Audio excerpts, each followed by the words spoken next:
Okay, Natalie and Keenan, great. Thanks for taking the time today. How you doing today? Yeah, thank you for having us.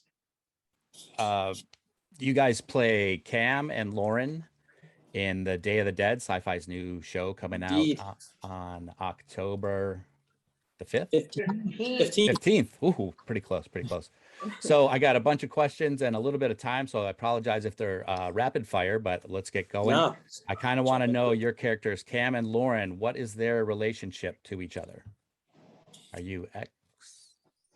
Cam and Lauren have this sort of kind of a witty banter. He's obviously head over heels about her, but she's totally out of his league. I've said a little older, a lot cooler, and he's trying to prove himself to her and struggling to. And I think that develops. That's where we start off, and that takes place over time. And Lauren is kind of like this.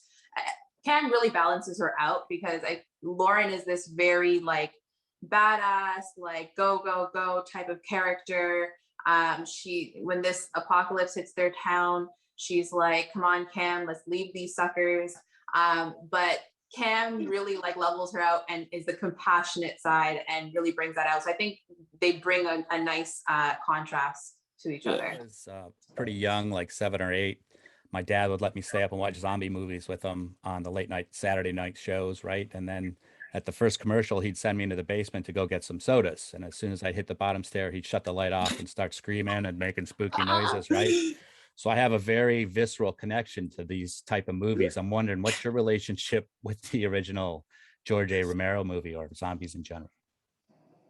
They've always been favorites of mine. I've always horror is one of my very favorite genres, and that is something we have in common. I started watching horror movies way too young, and I won't say it desensitized me, but it definitely made me good at watching them. and I've always loved it. I think also there's a piece of it, maybe you can relate to this, where because we started watching it so young, when we first started watching these, it's kind of against the rules, and it feels like you're like breaking a rule to watch it. So you feel like you're this weird exception. You feel special because no one else your age gets to see this, but you did for some reason. And I feel like I grew a bond to it for that reason. It was exciting because I knew it was forbidden, and then the love for them just persisted to that. Right. Yeah, like I've always loved horror growing up. I remember now reflecting on it. I don't know. I don't understand why. I mean, as a child, it's scary, but Freddy versus Jason was very scary to me as a child. But when you watch it now, like you're just kind of like, all right. Right. But I loved horror. I loved zombies and all the blood and gore. That's my fave. So this is an absolute treat being a part of this show. You can't really swing a dead cat without hitting another zombie property or a zombie apocalypse show. What's going to make SyFy's Day of the Dead stand out above the Horde? I think the passing of the baton from the Romero legacy. I think the guys did a really good job of carrying that forward. I think that's an important legacy to honor because you and I both know how great it was, how much we like it, and how many other people love it as well. And I don't know, we had big shoes to fill, but I feel like that set the bar high and made everyone work harder and gave us something to shoot towards. And I feel like we did a good job of that. And hopefully the body of work reflects that. There's a lot of what I really dig about the show is there's not a lot of noticeable CGI. If any, it's all a lot of practical effects and in-camera effects. I really killed it. Yeah. What's your favorite practical effect that you guys got to work on the show? I hit somebody with a vehicle of one sort or another, and you see what happens. Like it's very visual. Yeah. It's the first episode. Right. Oh yeah. You know. Yeah. That's where I got hooked. Got to hook them early in that show. Yeah. I think we hit the ground running pretty quick with that one. Well, for you, Natalie. Really all of the stunts and fighting zombies were my favorite. In the trailer, there's one part that makes it to the trailer where I'm like killing a zombie with a fire extinguisher. And that was my favorite. All the leading up to that moment was very intense. And stunts did a great job of teaching me how to fight a zombie. And that's your first kill in the show. That's that is your my first kill of the show. Yeah, and you get them with the microphone stand too, or is that the same one? Yeah, Yeah, microphone Yeah. and yeah.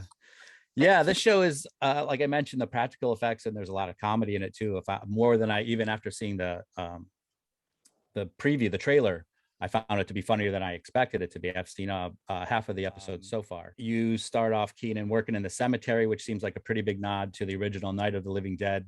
This is obviously Day of the Dead, like maybe an extended version of that movie. Can you guys talk about any Easter eggs or hidden things that fans will be excited to see or to look for when they're watching the show? Yeah, there's definitely Easter eggs throughout the entire series that I think Romero fans will pick up on.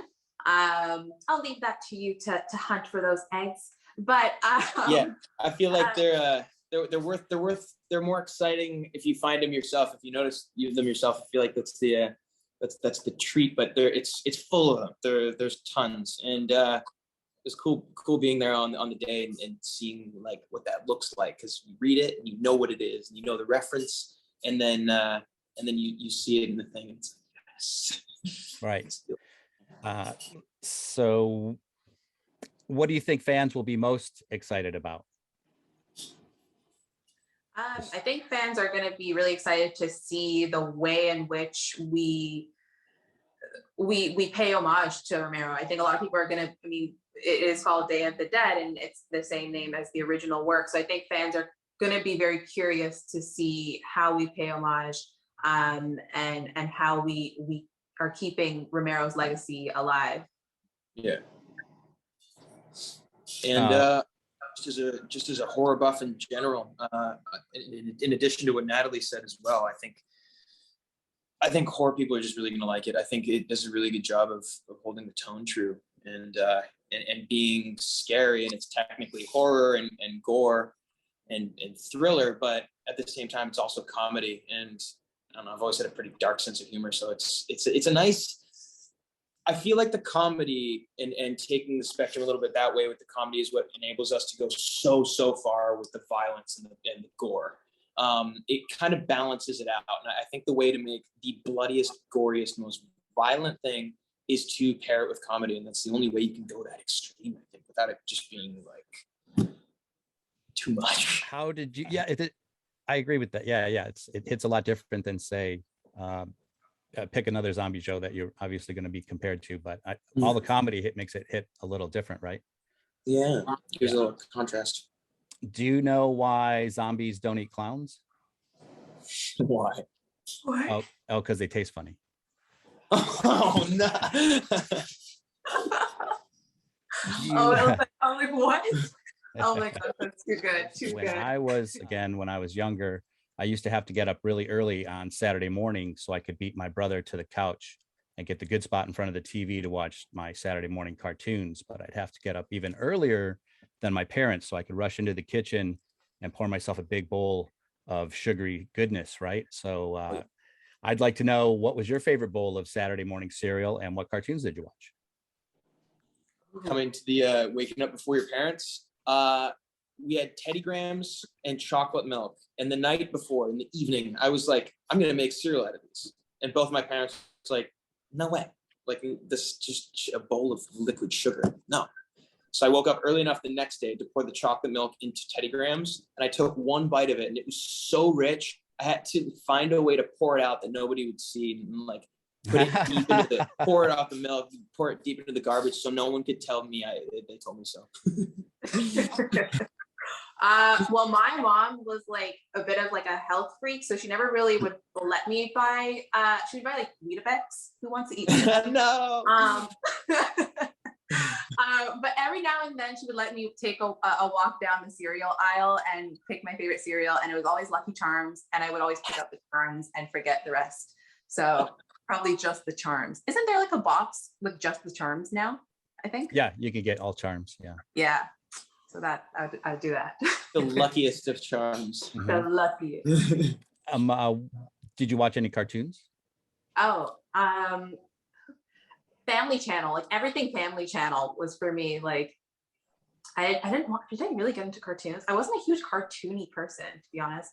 I mean, I watched like animated like Disney stuff. Like I loved The Lion King, and 101 Dalmatians, like all those animated stuff. But yeah, Family Channel for me. I had pretty bad insomnia as a kid, so I would end up falling asleep, or I would end up falling asleep later than everybody eventually. So I was able to do sneaky things. So I could turn on the TV super late after everyone was asleep, and to be things like South Park on. So from like way too young of an age, probably like 6 or 7 or whatever, watching South Park, and I loved it. It felt kind of forbidden, so it was extra cool, and but I think that kind of ruined me for things that were appropriate for my age. Like it was hard to go from Family Guy and South Park and things that were funny and kind of raunchy to things that were super tame and age appropriate, I guess. But yeah, it was hard to go the opposite way once you've kind of crossed that line. I need to start bringing this plane in for a landing, so I'm going to give you one more. I'm sure you've been asked it all day, but it's my turn, so now I get to ask it. In the event of an actual zombie apocalypse, what do you think you guys would do? How would you react? You have a better plan of attack now. It would suck to realize, but once it's a thing, and as soon as it's as normal as this pandemic has ended up becoming, I think you just have to embrace the moment you're in. And I think I'd make a game of it or something. And I think me and a lot of people who love these shows could probably relate to the fact that it could be kind of fun. Yeah. Yeah, the one thing in the show they mention, they do reference zombie movies a lot. Like they seem to be aware of movies and zombies, but it takes a while for everybody to catch on to hit them in the head. But we still got a story to tell. Hey guys, thanks for your time. I really appreciate it. Day of the Dead on October 15th. I look forward to all the bloods and the scares and the laughs and everything. So do me a favor, have a great day, and I'll see you on the other side. Thanks a lot, Jimmy. Thank you. Take care. Man.